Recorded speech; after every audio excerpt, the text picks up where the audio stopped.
think it's a romantic idea for our generation to get to know strangers, but we do it through a way where we're still in the comfort of our own home. We're behind a computer screen, and that's how we reach out to people, where we're still, meeting people, but keeping an arm's length. And I think the Strangers Project will show people that it's okay to let go of that arm and just release it and look into the eyes of somebody that you don't know, that it's safe, that it's okay, and that it still exists. I am doing a documentary series where I'm finding 6 strangers in Savannah, and I'm getting to know them through interviews and just seeing their day-to-day routines. And once I've gathered some information on who I think you are, I'm creating this exhibition space in a gallery. My name is Susan O'Brien. I'm 22 years old. I'm from Schenectady, New York, and I'm the director and the producer of the Strangers Project. I don't know if people will be interested in doing it. I don't know if I would be okay with somebody coming into my life, a complete stranger. The Strangers Project, it really came from a place of need to reconnect with people and learn about trust. And with social media that we have today, it becomes a problem of the swipe right, swipe left mentality, where we're so interested in the face value of things versus actually getting to know people. And I really wanted to explore that through a project that connected all these different people from different walks of life, different ethnicities, different genders, different ages, connecting them and finding that you can just go up to somebody and have a true connection with them.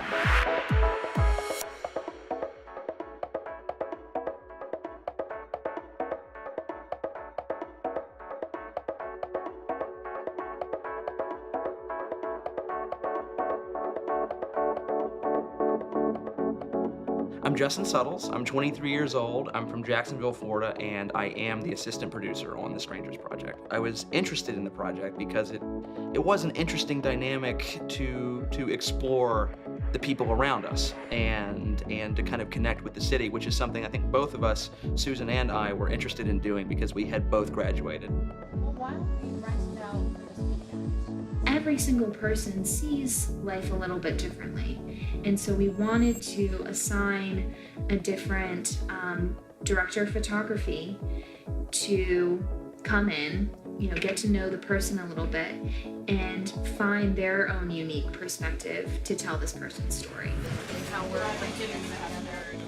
We wanted to also reflect sound in a unique way depending on each person. We have about 8 sound designers on board as well.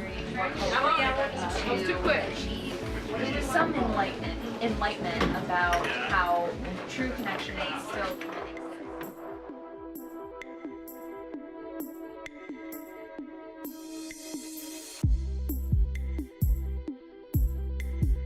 I hope that they're fully invested.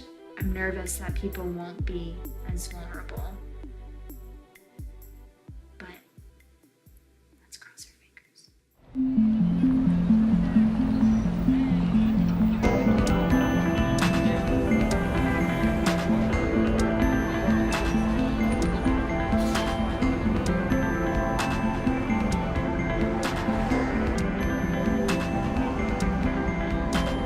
I'm within days of leaving.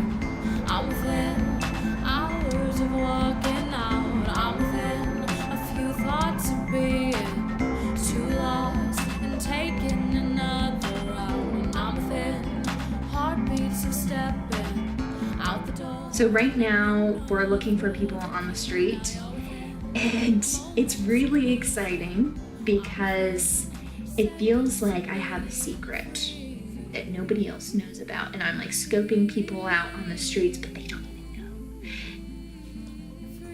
know. The first person that caught my eye was David. There was this guy sitting on the park bench, and he was playing guitar and his harmonica at the same time. Became 6 strangers that I just see off the street, and I wanted to do a project where I film you and I get to know you and I take interviews with you, and then I take what I've learned about you and I do a portrait on you at a gallery. You know, that Leonard Cohen song, I heard there was a secret chord that David played to please the Lord, and this part's what hit me.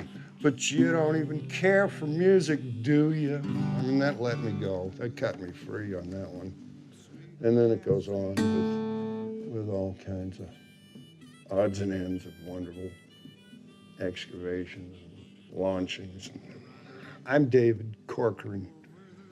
My occupation is what you see is what you get. My hometown now is Savannah, Georgia, and I'll be 65 this August. With this card, it proves that I'm not wanted anywhere. That's deep. A friend turned me on to the upright bass, said, "This'll make a good character." I said, "All right, I'm game, I guess." And shortly thereafter, ended up playing bass to "Cloud so swift, rain won't lift, railing's frozen." We were going down the Cape, drinking Jack Daniels, you know, doing this and that, singing. Move over, honey, I'm traveling on that line. Move over once, move over twice. Come on, baby, don't be cold as ice. Oh, poor old Cleveland Brown. Who's Cleveland Brown? Oh, she was I was up minding my own business, playing a bass fiddle on the main street of Vineyard Haven and on Martha's Vineyard. Boom, dum, dum, dum, dum, dum, dum, doing stuff, singing songs. She came by and she says, "I know poems." I said, "Oh, good." And she started rattling off things about, I could dance on the fence and I could climb a cloud, but I don't know where I'd get my next cup of coffee unless there was a brick loose on top of the poets. And one night we were beating for a while, and I looked over and I saw these blue balls going between us. And I said, "Cleveland, do you see that?" And she said, "Those are real energy, kinetic energy." Did you have a romantic relationship? I fell in love with her. I fell in love with a psychiatrist once too, but you know, I fell in love with her.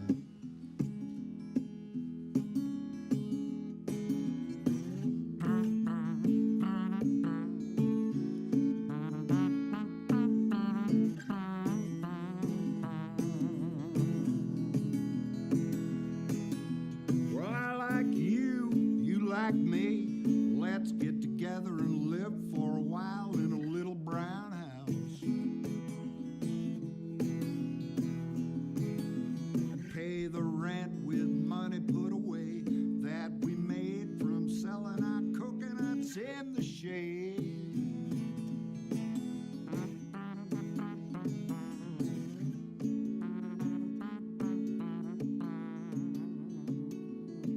I knew I had that one down.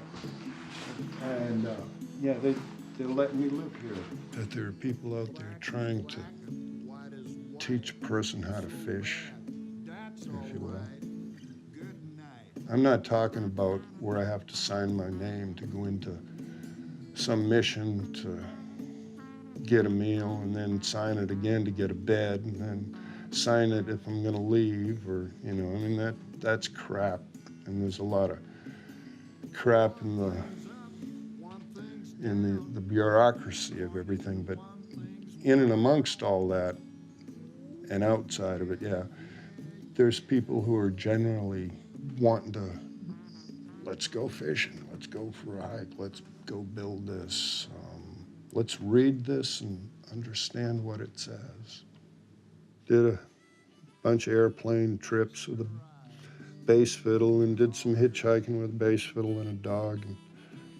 And I'm just grateful to be walking around in town, bouncing off some of the energy and knowing that somewhere along the way, maybe somebody liked part of what I did and they put it in their bag to eventually have to go through what I'm going through, and then somebody else would take it from them.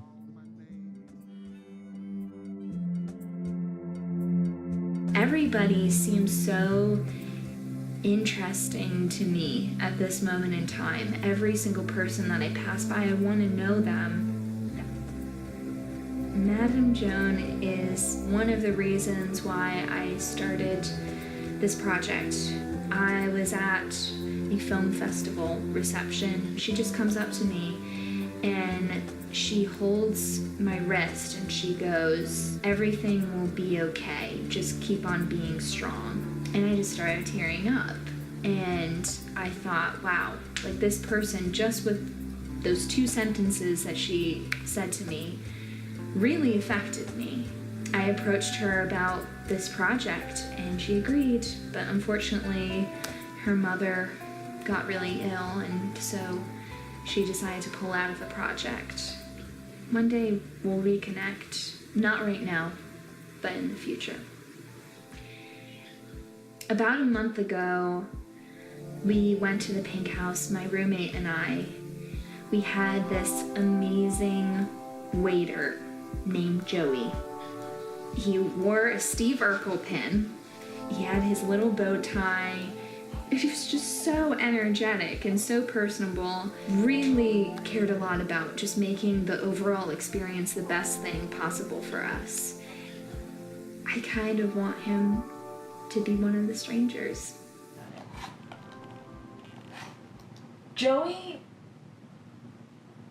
no longer works at the Pink House. I went in on Wednesday and I talked to the manager about filming in the Pink House. That night, on Wednesday, I went to the Pink House and I saw Joey working and I hung out with Joey for like 15 minutes. It's Susie. I was just calling to confirm our meeting tomorrow at Foxy Loxy at 11 o'clock.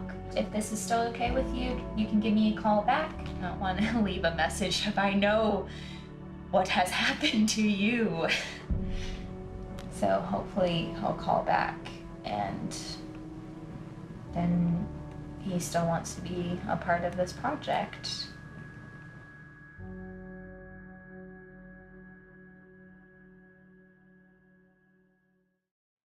Joseph Osvaldo Ramos, 33 years young.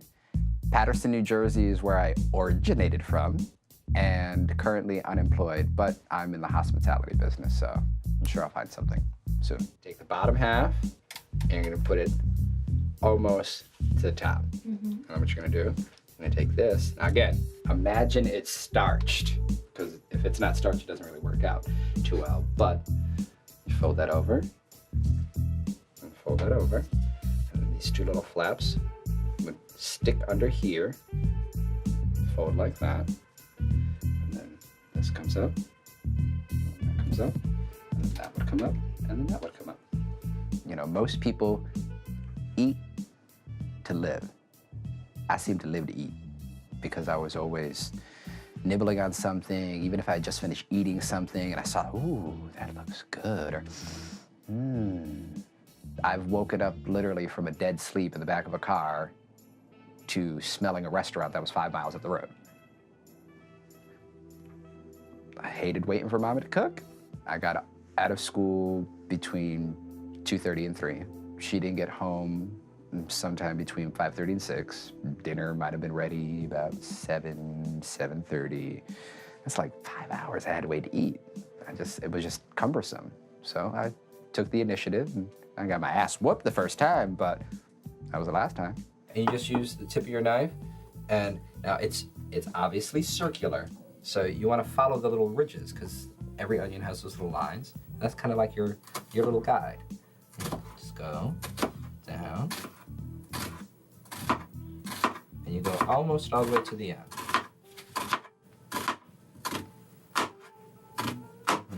Obviously, I have to sharpen my knives. Depending on how big of a cut or julienne you want.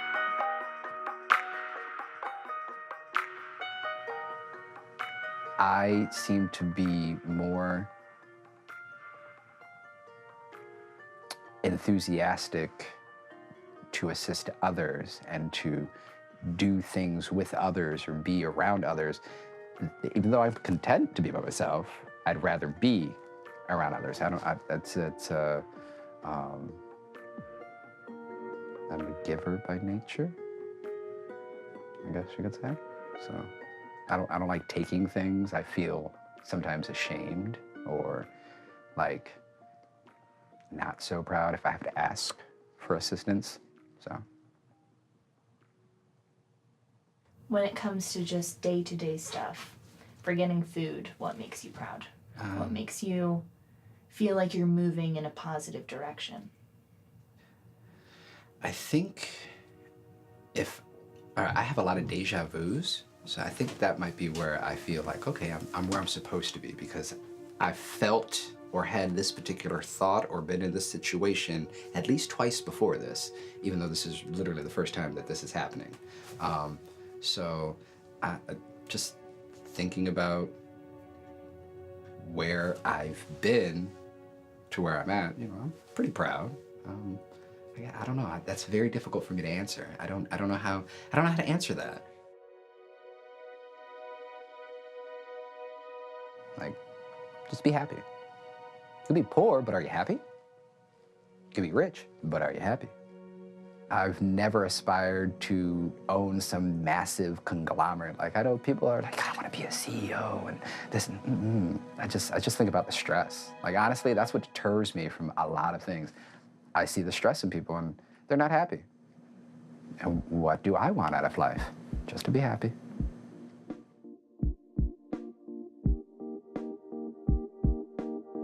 If I look at somebody and if I think that they, something about them is really interesting, they have like a unique pin that they're wearing, or they walk a certain way, or they're talking to somebody on the phone and just the rhythm to which they speak interests me. It's always just something small that sets them apart from everything else. That's my gut reacting to that. And so when your gut has a response, has a visceral response, it's kind of easy to go up to somebody and just say, hey, I want to know you.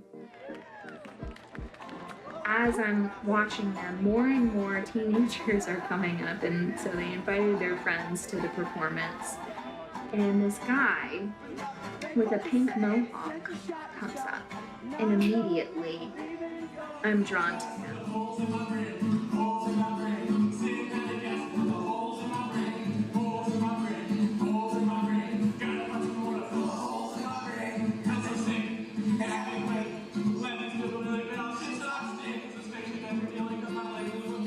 Robert Hill, or Bobby Hill, like from King of the Hill. I'm 19 and about to be 20 tomorrow. And what was the last question? Occupation? I don't work. I got Love Mom for my mom because on Christmas I went to my parents' house and they asked me what my tattoos were on my hands because I had gloves on. Like, they told me to take them off and I didn't. But I had this originally. So I got this so that I could show my mom what my tattoos were and she wouldn't see these. I got Rai, Stitch, Anarchy Symbol, Crossbones, a bat, Bora Bora, pentagram, trash can, and I got Dead Kennedys, and I got a devil right here.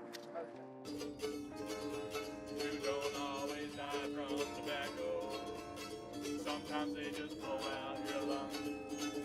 You don't always have. Did you hear about what they're calling the homeless task force now? The tourism task force.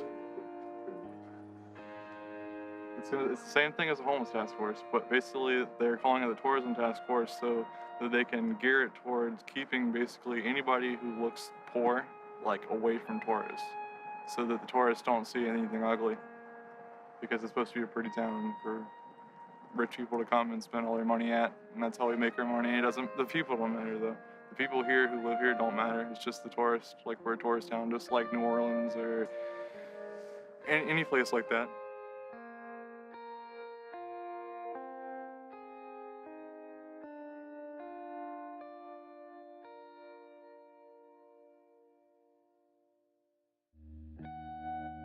I'm an oogle, I guess you call it.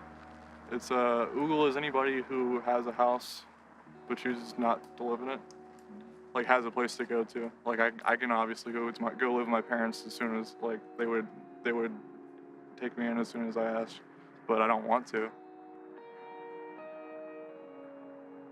My house got condemned because my parents, like, didn't take care of the house at all. They were like hoarders and shit, and they blamed it on each other. Like, you're the one keeping all this shit, basically. Like, back and forth until the place just got like fucking disgusting. And there was like every kind of infestation, like rats and roaches and spiders and everything like that. The shower, like, upstairs is like a stand-up shower, like fucking, like, cracked. And then I told my parents, like we needed to fix it, but they just never fixed it. They, like, neglected it. And then it fucking got bigger and bigger until the ceiling in the kitchen, which is below the shower, started, like, leaking until, like, the light fixture fell, and then the whole fucking ceiling, like, collapsed. That's another reason I moved out, is because I, like, couldn't even take a shower.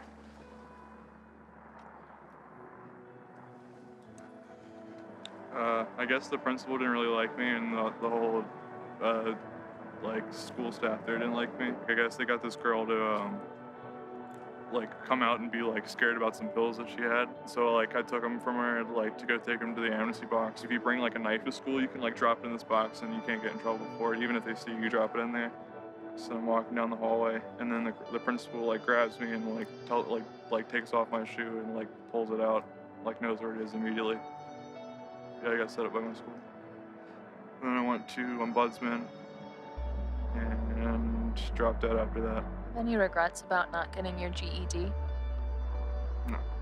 I was really more self-taught the whole time. Like, I just, like, did my own reading. Like, I'd skip class to go to the library and read on my own. Like, go read, like, War and Peace and shit.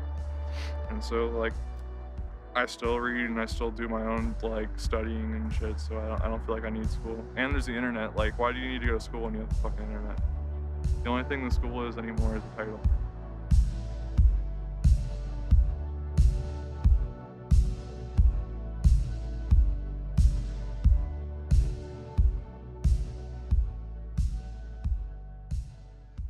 As artists and storytellers, I mean, we're all very curious about the human condition and other people, and rarely do you get an opportunity to have such a candid view of someone else without having to do any legwork except driving the director to the location. Now we're at the point where, like, we're looking for the last couple strangers, and there is this picture that has stuck with me for the past several months of this woman on this exercise bike, and she's wearing the most fabulous hat.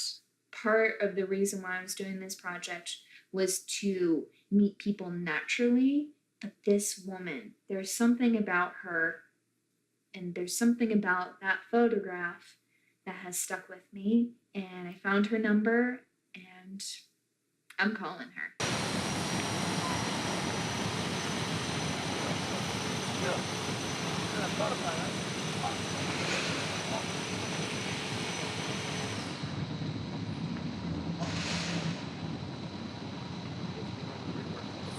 And then hung up.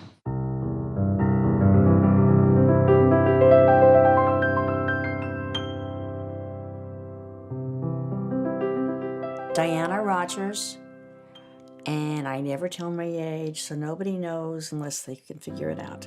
My hometown is Tulsa, Oklahoma, and I'm an entertainer, singer, pianist. I started taking piano when I was 6 years old from the organist at the Baptist church. I was her only student, Lois May Hammock. She wore sable furs and all this stuff. She would give me ballet bras and panties, little sets, red, black, you know, they're lace, they're beautiful from France. Every year for Christmas. So, you know, I mean, she was very extravagant. I would babysit, and I'd get this money for babysitting, and I would buy Vogue and Bazaar. My father found out how much it would cost for the magazine, and he wouldn't allow me to buy it. So I had to put them under the bed and read them at night. I can't get the phone, can I?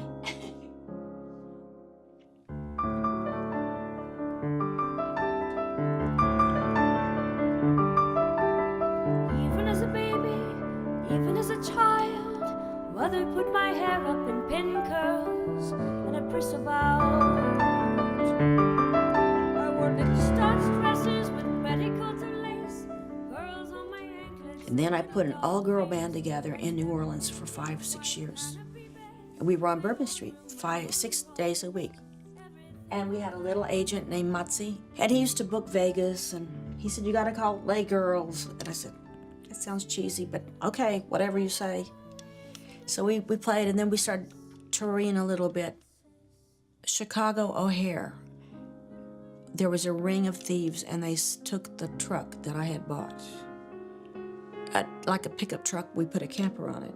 I went to a card game in the middle of this, you know, field somewhere in the country, paid him cash for the truck, drove it away. We all split up because we'd been together for 2 years. So the drummer went to LA. There was a black singer, she went back to Miami. And the bass player was from Queens, Astoria. And then I went to New York, and I just took all my stuff on a plane, a sewing machine, a bicycle, sound system, everything you can imagine. And then I just started working. Didn't know a soul.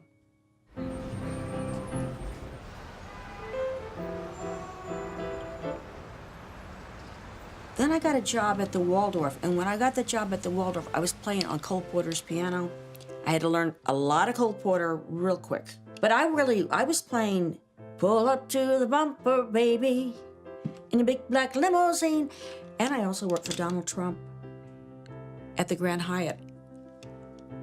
Stevie Wonder would come into the Chelsea place where, you know, this wild club. Harry Connick came in. Then I started working in the Hamptons in the summer. Billy Joe lived around the corner, so he would come in every night. Anybody in the place that was there at midnight, he would say, you guys want to come over? You can drink and smoke or whatever you want to do on my yacht. So, yep, we went. Do you still go to the Hamptons? Well, I mean, I could. Yeah. Have to go on a plane.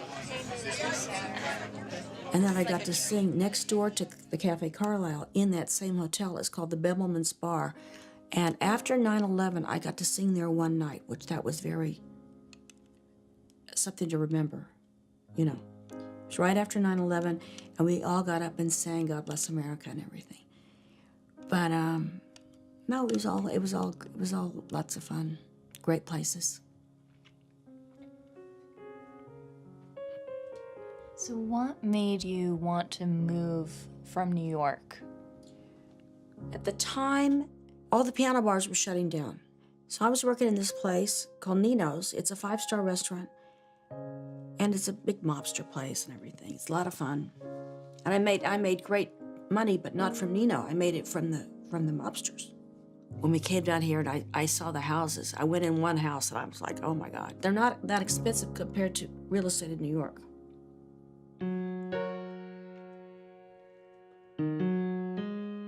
It gives you a sense of comfort being surrounded by all these things that are your own possessions. Yeah. I love putting colors together. And I like to look at stuff too. Like I like to look at stuff on my counter in the kitchen. I like all that stuff. People, they drive me crazy, but they don't live here. I've got clothes that I've had, you know, for, God, 30 years, maybe more. I don't know why, but makes me feel good.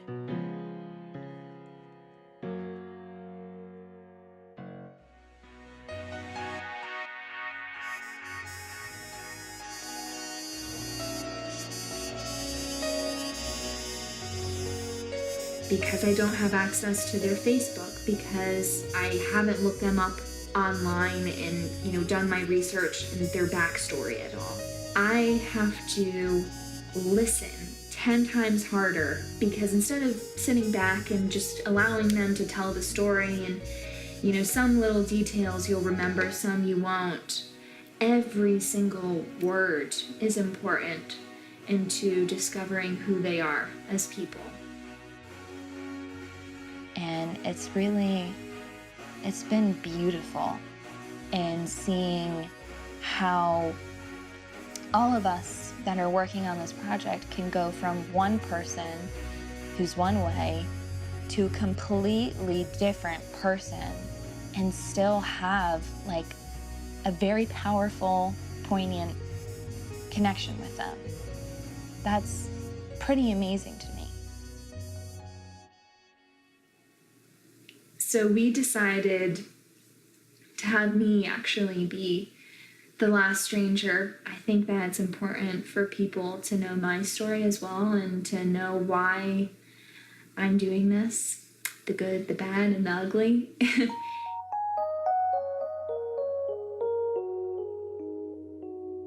Walking outside of this apartment and immediately seeing how blue the sky is, seeing the faces of strangers, and that all just inspires me. It all hits me very, very hard, the immediacy of life.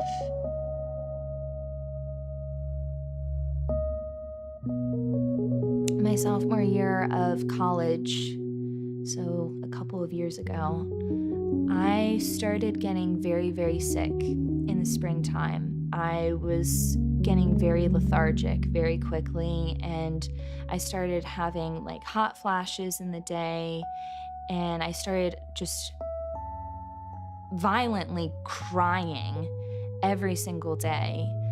Things kind of escalated with my health problems, where I was getting so hot and anxious and tired. Nobody could figure out what was wrong with me. And so I began to think, God, am I making this up? Am I just going insane? And I felt so alone and isolated. Until finally, after 15 different doctors, the one doctor diagnosed me with hypothyroid as well as PCOS. Now I'm on 6 different medications every single day, and it's just a part of who I am. There were many days where I didn't have hope at all, but I think it was the love of my parents, who are so supportive of me, and it was incredibly difficult seeing them go through that, the pain of their child. That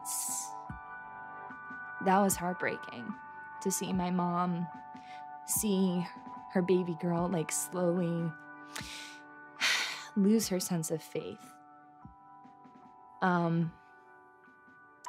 But definitely the love of my parents, the love of my friends, the love of art.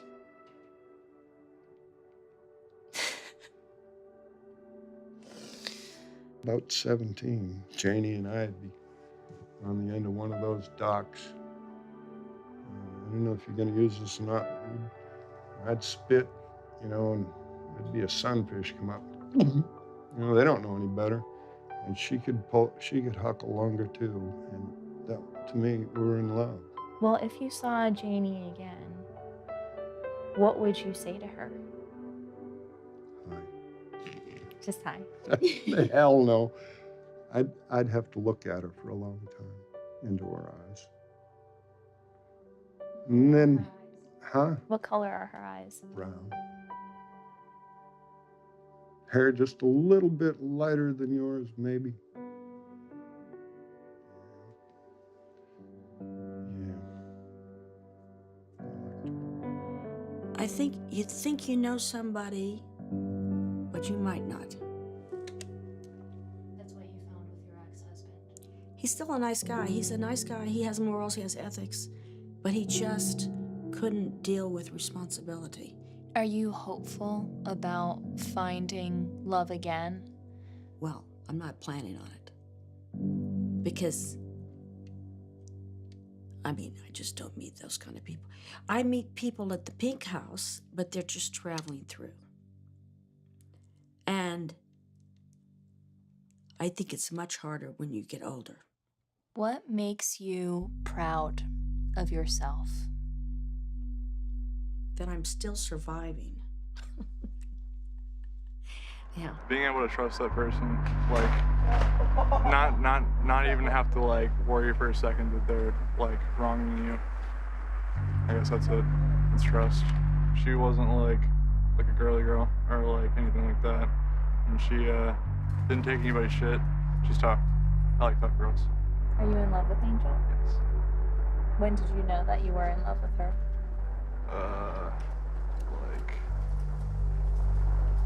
Probably like 2 or 3 months into dating her.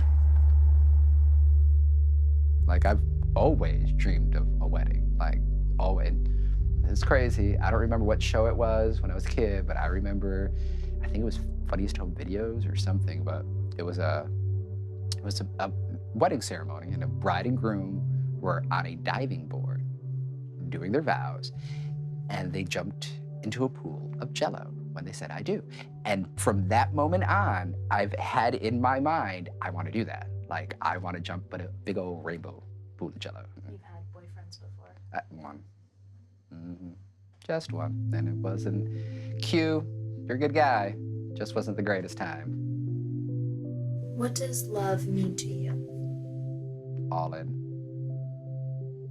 I think to put it as simple as possible, all in. Not some in, not part in, not mostly in, all in.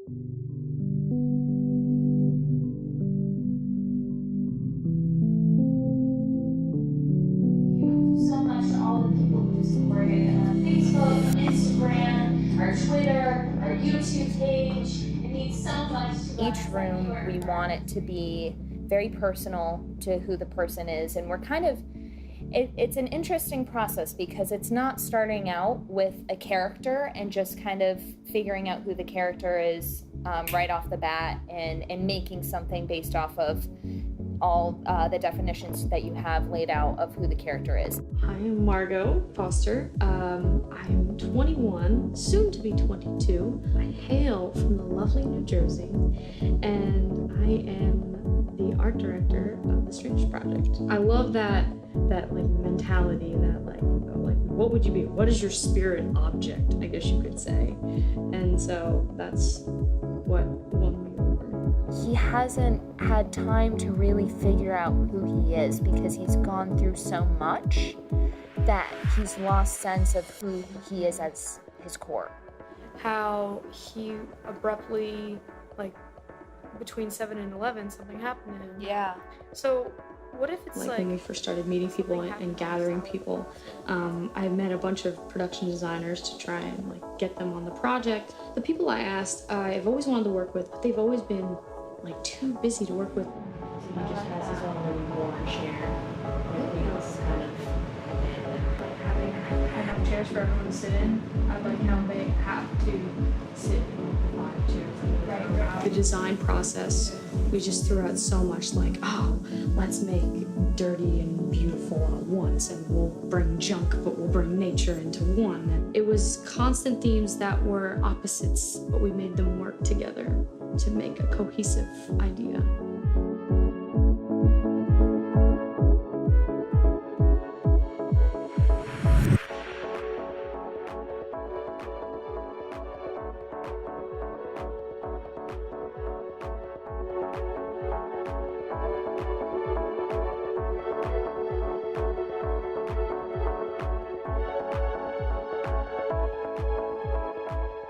We got the location, and it's so exciting. We're gonna start right away. Our crew is so excited to start, building these rooms. We already have the layout all set up. We've been having meetings with how we want the construction to go. So we're in a really good place right now. I told Susan numerous times, I'm like, it's working. Like, the project is working, which is was Susan and I's one of our primary concerns, is that we would do all this work and we would set the stage and everything, and we wouldn't get anything. You know, we would just kind of get static. And that wasn't the way it panned out. It was just interesting to see everybody open up and be honest. I was, oops, surprise. But they remained friends. But even after Mommy married Edward, they still remained friends. And, you know, if I ever needed anything when I was younger, she was always able to call. He always provided whatever.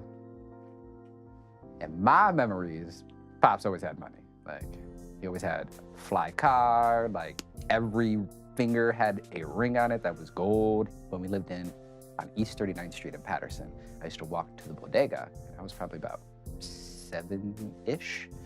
And every now and again, fairly regularly, some dude would just hand me money. Like, oh, little Weasel, because that was my pop's neighborhood. Like, they knew him. What I don't know. That is Lino, Lyon-O. The last time that I actually spoke to him, I was a sophomore in college. So that was 2001-ish, something like that. Prior to that, I really had conversations with him. It was, hey, Mommy needs money so that I can get this, or I need somebody so that I can get this. How you doing? Good? Okay. And again, feelings and talking in my family isn't something huge. But I think that's across the board for most Latin families anyway. But my mother's very, very, religious. She did not have a bottle under the sink. You know what I mean. She believed, and what she believed in, she wasn't a hypocrite.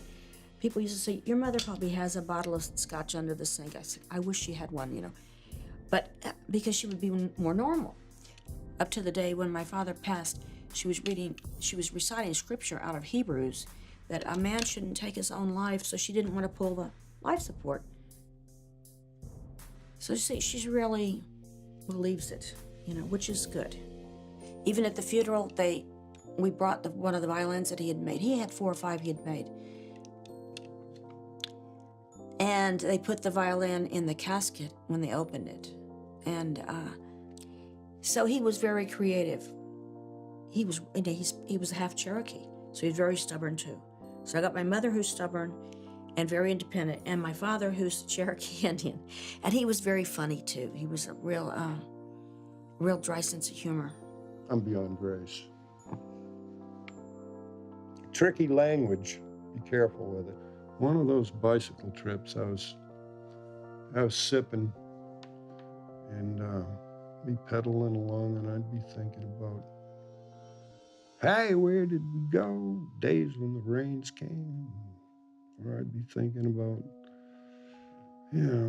only you can make this world. Have I told you lately that I love you? And I'd be thinking about the words, marvelous night for moon dance, or twist and shout, or I don't like you, and just the power of the words that were involved in some of the songs and what they mean. And yeah, it was pouring out. I was probably bottled up from the high pressure work, from some of the jobs I've done. It's got a lot to do with the light. That much I'm kind of starting to come to terms with. The light that we've received and shared, get to take that with us. I mean, after all, light is energy. Energy has mass. Yeah, I think we'll go towards the light, hopefully.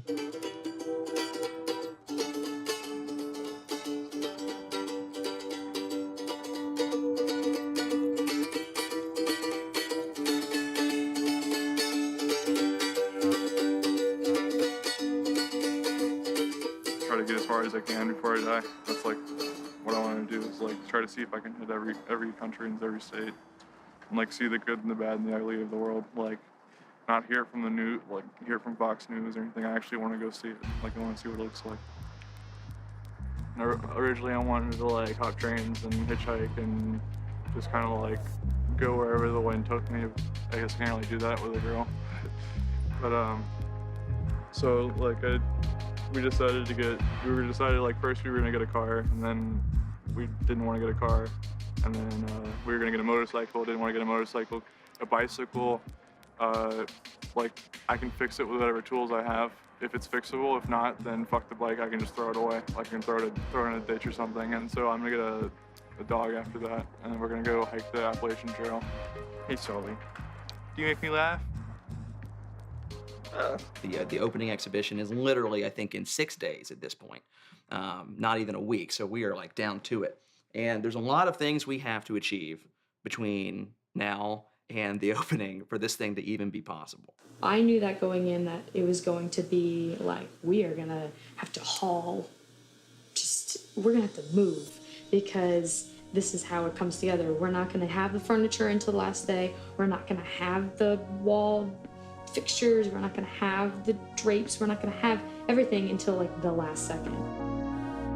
The Mind of a Framer by David Corcoran. And it says it on the paper. The Mind of a Framer. As I stand here on the edge of the roof with a skill saw in my hand, my heart tilts my head back into another land. The sky is grayer as it blue behind the sawdust in my eyes. I had to growl to get up here where I stand for a moment, hypnotized. Last night I woke up screaming, for in my dream I had fallen off the gable end. Today my fingers are only slightly bleeding. Let's stand another wally. The Galdag Nabbit coffee's cold.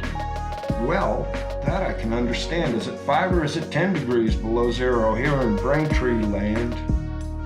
I cut it twice and it's still too short. Would you repeat that number again? Is it 1? I understand you want. I wonder, should I cut it again? I read the newspaper today. There were no reports of the music. Instead, they read some columns of the war. So, I guess I'm grateful that I never had to kill your mother or kill your father or kill your dog and eat him because you got sick and tried to hurt me with words like embargo, which, by the way, spelled backwards, says, oh, grab me. The rules aren't too bad, I suppose, when you know that anything goes. Sure is a nice view today. I wonder if I can fly. Well, as you can see, we have to move some stuff. This is an interesting angle. This is the first time that I've seen it up above. It's gonna look really cool. It's starting to move, actually. We just need to get the bar. And then Foxy Loxy is coming with the food. But we're all working very, very hard right now to get this moving. We got here at 9 o'clock this morning. We were here until 11 o'clock at night last night. Well, I left at 11. Some of the people still were here at like midnight. So we've been working day and night to get this finished, but it's starting to come together. Okay, so we're good? All right. The exhibition is in about 5 hours. Susan is there putting finishing touches on the rooms, making sure everything is perfect. I'm running around trying to keep everybody in check, and all the art people are running around, Margot and her team. Basically what happened was Susan had to go back to the apartment to get ready. As soon as she left, everything hit the fan. It's not playing the right track. When it came to the sound, one of the biggest components of every room is the fact that there's this wonderfully designed, expansive soundscape that the people can, explore. Allie, do you have a phone on you just for the time being? No one had actual devices to play the sound off of. So we all had the sound ready to go. We had speakers, we had everything. But it just never occurred to any of us that we actually need some kind of device to play the sound off of. Just hope that the sound people are able to get it going in time. type of thing in here.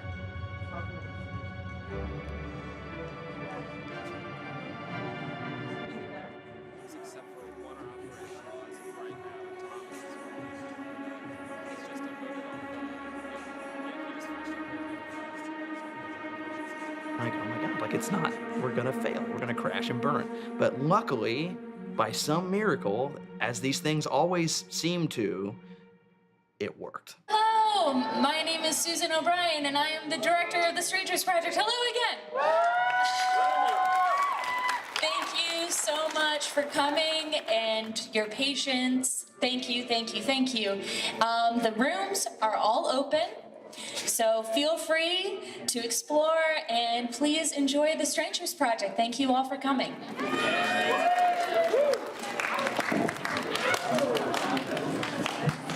How do you feel? Finally. Finally.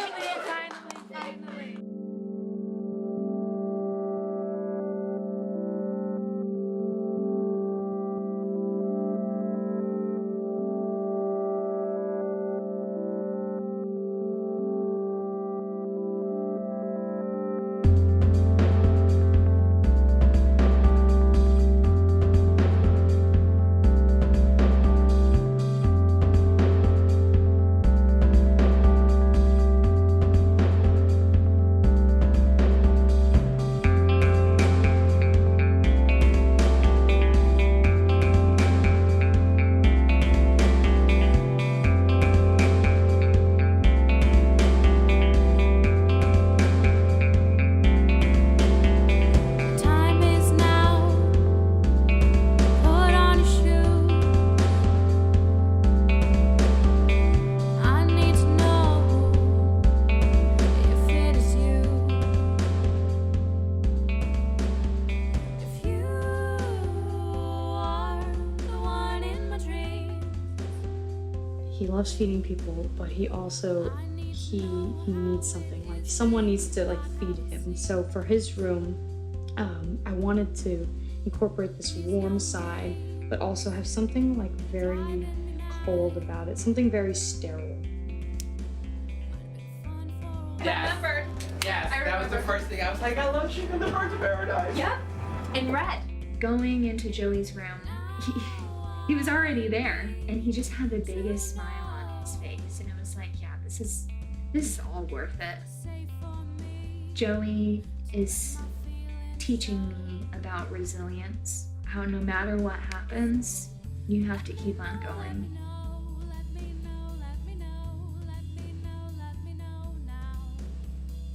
For David, definitely nature versus industrial. He was very comforting. He was very inviting with just the way he sounded.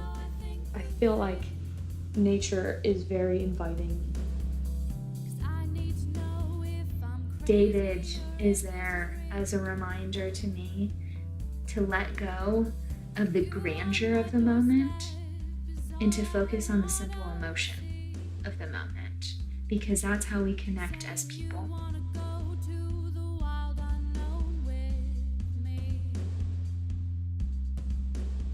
Susan was like, Madam Jones is the reason this project is even here. And despite the fact that she couldn't be here through the whole process, I feel like we owed it to her to give her something extravagant. I've learned a lot about grace and elegance and poise from her. She packed up all her bags and went to New York by herself. And if she can do that, I can do that. I just can't be scared anymore. I think the most emotional revealing of one of the rooms was Diana.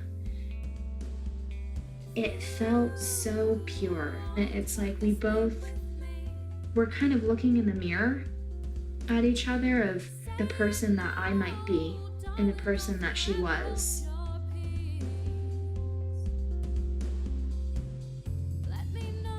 His face is something that I will remember for the rest of my life. How he lit up and how he immediately was like on the bike, wanting to ride it.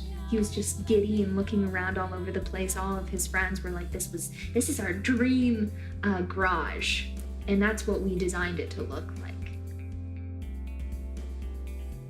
I've learned so much about just how to live from him by the way that he talks about how he lives his life and letting go of things that don't really matter and just wanting to explore. He always says, don't ask why, but ask how you can do it. We wanted to incorporate how guarded Susan was. That she does have this very charismatic way about life, but she also keeps things reserved, which is in some ways this stranger part about her. She just likes to write screenplays, write poems. Writing is a part of her life, and to put it in a library setting made sense. Margot did an amazing job. My friends that helped contribute to designing the room, they got it. I finally got to experience what the other strangers were experiencing when they went into their rooms, not knowing what to expect at all. And then being like, oh, is this what people actually think of me? In 2 months, we were able to not only connect with these brilliant human beings that have taught us so much about us as people, but about the world and about living your life and living your passion. But we were able to make art. I don't think anyone has done this yet here. And I think that we've inspired a new generation of students to do stuff like this. We're all more connected than we think we are. And even though everyone has their individual lives and their individual problems, they're all kind of happening congruently with one another. And all you need to do is be able to take that leap to talk to somebody, and you can foster a lifelong relationship if you want to.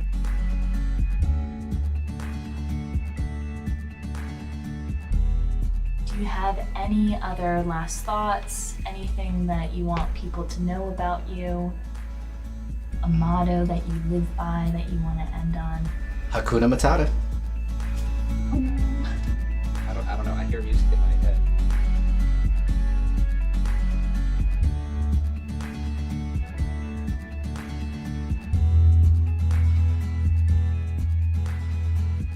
If you get lost, look down at your feet, because that's where you are.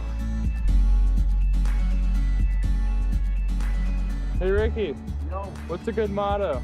a motto? Yeah, to live by. Don't drink and drive. Don't drink and drive. There you got it.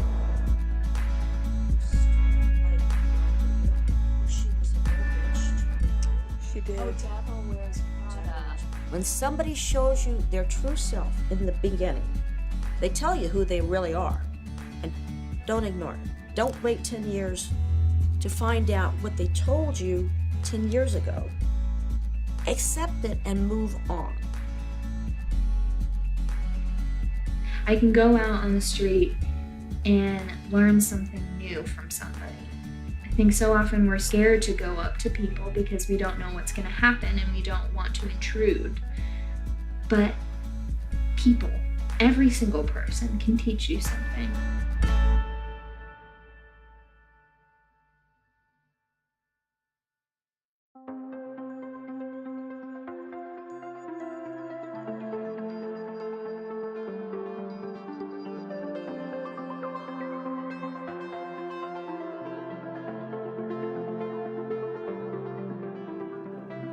Heart stamped, sealed, delivered. I'm yours, I was from the first you came in. I saw you, you saw me, I saw it clearly. A few words exchanged and then I'm caught. The price that I paid was all the thought my brain spent for days just replaying all I'd been hearing. And you know I wouldn't say it's right, 'cause I don't feel it's wise normally. But you look like my sweetest dream. I wanna drift away, just put your arms around me.